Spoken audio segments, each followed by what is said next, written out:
Hello बच्चों, last lecture में हम लोगों ने ग्रेविटेशनल फील्ड इंटेंसिटी पर एक न्यूमेरिकल किया था। अब हम बात करेंगे ग्रेविटेशनल पोटेंशियल की। ग्रेविटेशनल फील्ड और ग्रेविटेशनल पोटेंशियल में बहुत ज़्यादा डिफरेंस नहीं है, सो कन्फ्यूज़न क्रिएट्स हो जाते हैं। उन कन्फ्यूज़न को हमें दूर करना है और अच्छे से दोनों टॉपिक्स में अंतर भी समझना है। हमने ग्रेविटेशनल फील्ड इंटेंसिटी आपको कंप्लीट करा दिया और उसका न्यूमेरिकल भी करा दिया। ग्रेविटेशनल पोटेंशियल एनर्जी भी कंप्लीट हो गया है और उसके न्यूमेरिकल भी हो गया है। अब हम बात करेंगे ग्रेविटेशनल पोटेंशियल की और उसके बाद उसके ग्रेविटेशनल पोटेंशियल के न्यूमेरिकल को हम कैसे ऑपरेट करेंगे इसकी बात करेंगे। तो यहाँ पर हमें क्या करना है, ग्रेविटेशनल पोटेंशियल क्या होता है, पहले आप इस तरीके से इस चीज़ को समझ लीजिए कि ग्रेविटेशनल पोटेंशियल क्या होता है। जैसे इलेक्ट्रिक पोटेंशियल होता है वैसे ग्रेविटेशनल पोटेंशियल होता है। होता क्या है ग्रेविटेशनल पोटेंशियल? अगर हम ग्रेविटेशनल पोटेंशियल की डेफिनेशन की बात करें तो it is defined as the work done on the body per unit mass.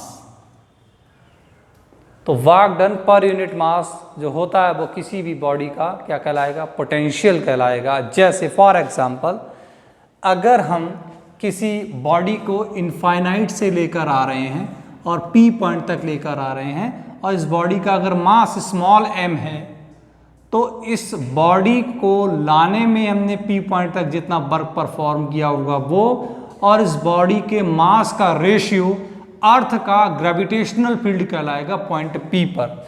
तो suppose we have to find the gravitational potential of the earth at the point P, then we have to calculate the work done to bring a body of mass m from infinity to point P. After then we have divided by the mass of the body. जैसे हर एक body का अपना gravitational field होता है वैसे ही हर एक body का अपना ग्रेविटेशनल पोटेंशियल भी होता है। तो किसी भी बॉडी का ग्रेविटेशनल पोटेंशियल किस तरीके से निकालते हैं वो हमें यहाँ सीखना है। फिलहाल तो हम ग्रेविटेशनल पोटेंशियल अर्थ का निकालने जा रहे हैं और अर्थ का ग्रेविटेशनल पोटेंशियल हम पॉइंट P पर कैलकुलेट करना जा रहे हैं। तो यहाँ पर पॉइंट P पर हम बॉडी का वर्क निकालते हैं। बॉडी को हम इन्फिनाइट से पॉइंट P तक लाने में कितना वर्क परफॉर्म करते हैं उसकी बात कर लेते हैं। तो हमने ये लास्ट लेक्चर में आपको पढ़ा चुके हैं कि कितना वर्क परफॉर्म करेंगे। तो फिलहाल हम इसको देख लेते हैं। Work done on the body of mass small m from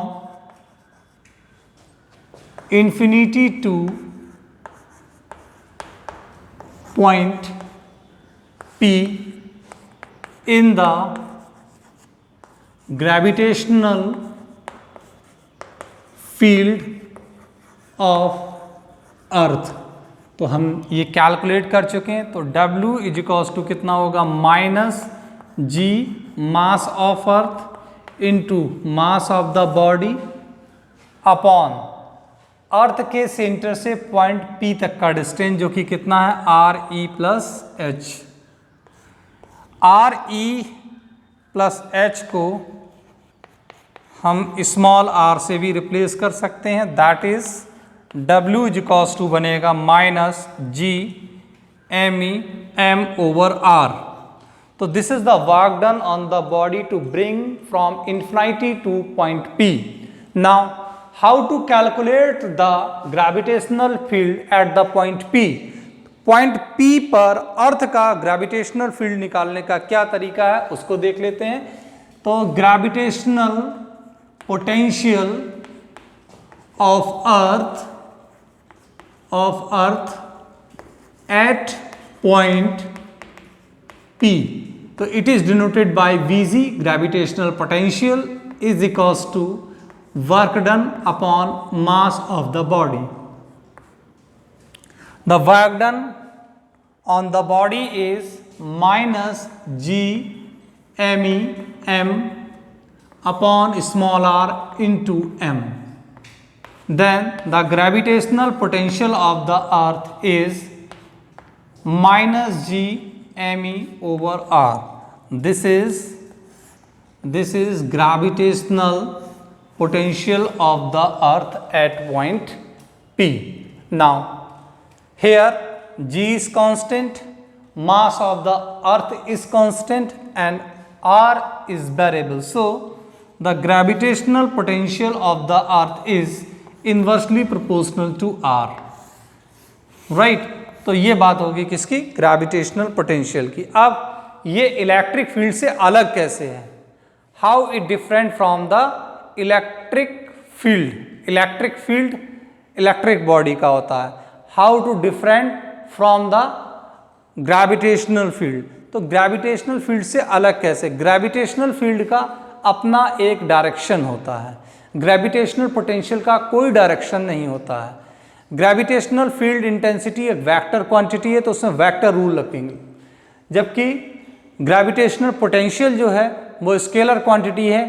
तो इसकी प्रॉब्लम को सॉल्व करने के लिए हमें सभी स्केलर रूल को फॉलो करना होगा। जैसे फॉर एग्जांपल अगर हम मल्टीपल बॉडीज़ की बात करें, मल्टीपल बॉडीज़ मीन्स एक सिस्टम है जिसमें बहुत सारी बॉडीज़ हैं। एक सिस्टम है जिसमें बहुत सारी बॉडीज़ हैं और उन बॉडीज़ की वजह से पॉइंट P पर या किसी पर्टिकुलर पॉइंट पर हमें ग्रेविटेशनल पोटेंशियल फाइंड करना, तो कैसे करेंगे?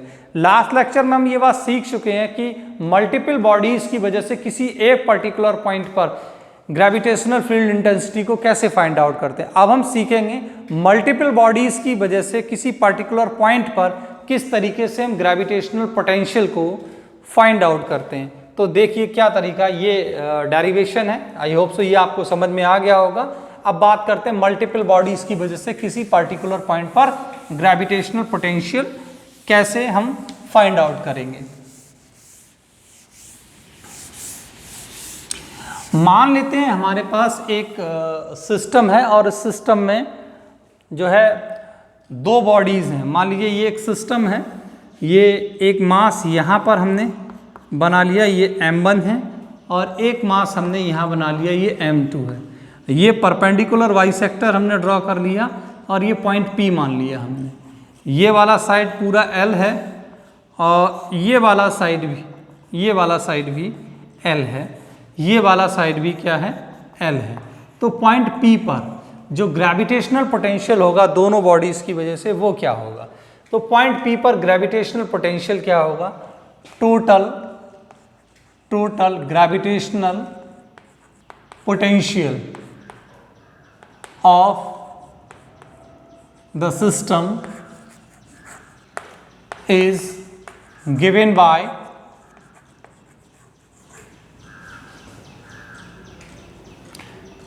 Vg is equals to V1 plus V2।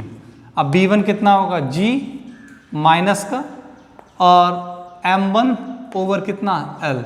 और ये यहाँ पर एल्जेब्रिकली ऐड करना, कोई वेक्टर रूल लगाने की ज़रूरत नहीं है। G M1 M2 ओवर कितना? L। तो ये कितना आ जाएगा? -2G M। अच्छा, अगर अलग अलग हैं मास तो ऐसा नहीं कर सकते। तो अगर ये स्थिति है, ये सेम सिचुएशन है, तो फार्मूला ये बनेगा। और अगर बॉडीज आइडेंटिकल हैं, M1 is equals to M2 is equals to M है, आइडेंटिकल बॉडी हैं, तब ये gravitational potential Vg is equals to बन जाएगा -Gm ओवर L, ट्वाइस हो जाएगा। तो तब ये आ जाएगा अगर दोनों बॉडी आइडेंटिकल हैं। तो ये डिफरेंस था ग्रेविटेशनल फील्ड और ग्रेविटेशनल पोटेंशियल में।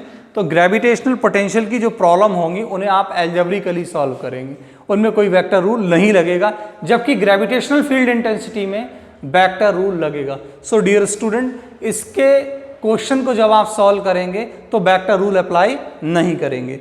अब नेक्स्ट टॉपिक में हम एस्केप वेलोसिटी पढ़ेंगे। ये बहुत ही इंटरेस्टिंग टॉपिक है। आपको पता चल जाएगा कि किसी भी बॉडी को अर्थ सरफेस से एस्केप करने के लिए हमें कितनी वेलोसिटी उसको देनी पड़ेगी। तो नेक्स्ट जो लेक्चर है बहुत ही इंटरेस्टिंग है, उसको आप अच्छे से देखिएगा। और लैब मैनुअल्स जो हैं वो आप परचेज कर लीजिए, क्योंकि सैटरडे ऑनवर्ड्स आपके प्रैक्टिकल शेड्यूल्ड हैं और वो प्रैक्टिकल्स स्टार्ट हो जाएंगे। Thank you so much.